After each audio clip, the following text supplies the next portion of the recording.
Well, I don't know what state they would be recognizing. Hamas ruling state or Abbas, the Palestinian Authority. But let me just say, the United States has always supported Israel as our friend because it has been in our national security interest to do so. What happened on October 7th was an act of cruel brutality. And imagine if that had happened here, what the response would be of the people to that. Having said that, the overwhelming, we don't know how many people have died. We have the Hamas report. Let's accept that it's tens of thousands.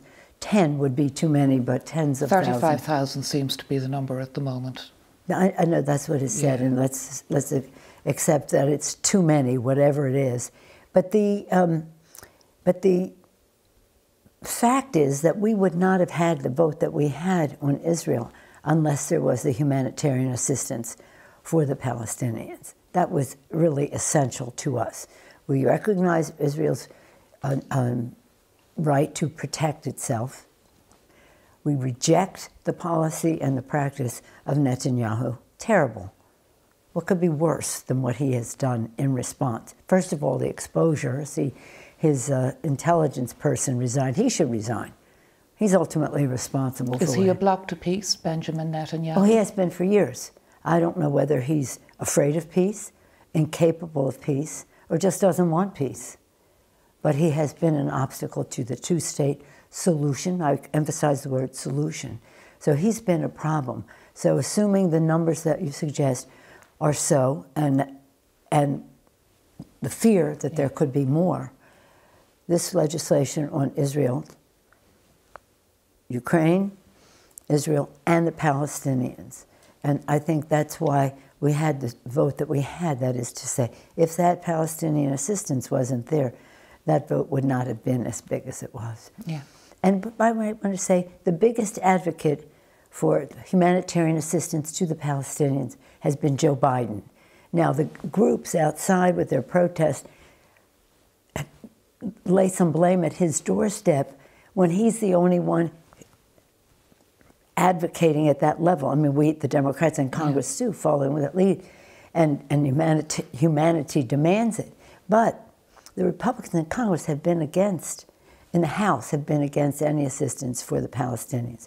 So when the Senate came with a bill that had that in it, passed in the Senate 2 months ago, we thought it should have happened sooner. But it happened, and so the Speaker got the job done, and we're glad of that. And you give him credit for that, Speaker I think Johnson? he deserves some credit. I think it took some courage on the part, because you have to understand, in the Congress, on the Republican side in the House, is a Putin caucus.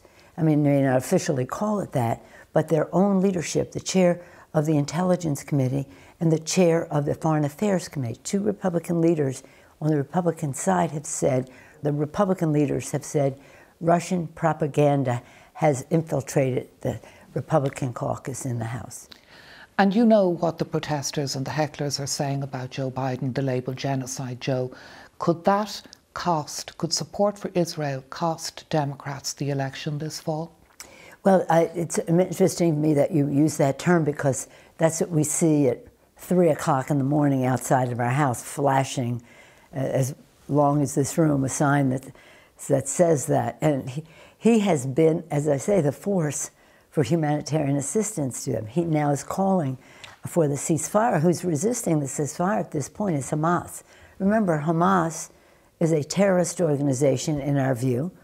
Hamas has in its charter the destruction of the state of Israel. So this is more complicated. In terms of your question about the election, it's in Putin's interest for, what's his name, to win. And therefore, I see some encouragement on the part of the Russians of some of what's going on. I trust the sincerity of many of the demonstrators. It's organic, it's spontaneous, it's real. But some of it, I think, has a Russian tinge to it. In terms of the election, people have to decide. Do you want to save the planet? What's his name doesn't. Do you want to save your personal liberties, women's right to choose, LGBTQ? Do you want to protect the children from gun violence? Do you want to protect our Constitution, our democracy? That's really what's on the ballot in addition to those two names. So we just have to win.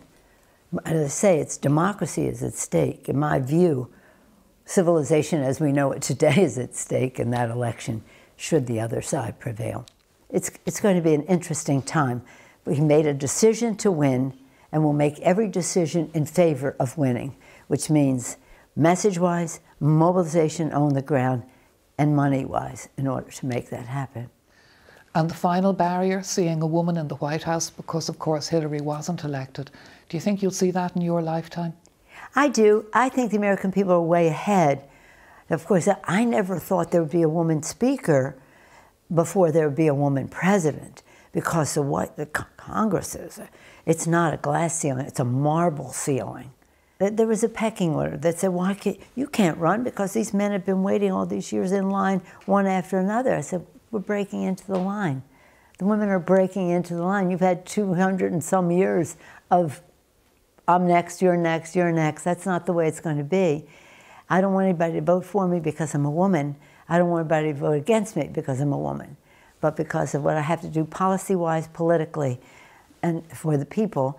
And that's why I stayed again, is we really have to re-elect Joe Biden, a Democratic House, a Democratic Senate, and the connection between the policy and the politics is really essential to get that done, so that people see we are there for the people, not the politics.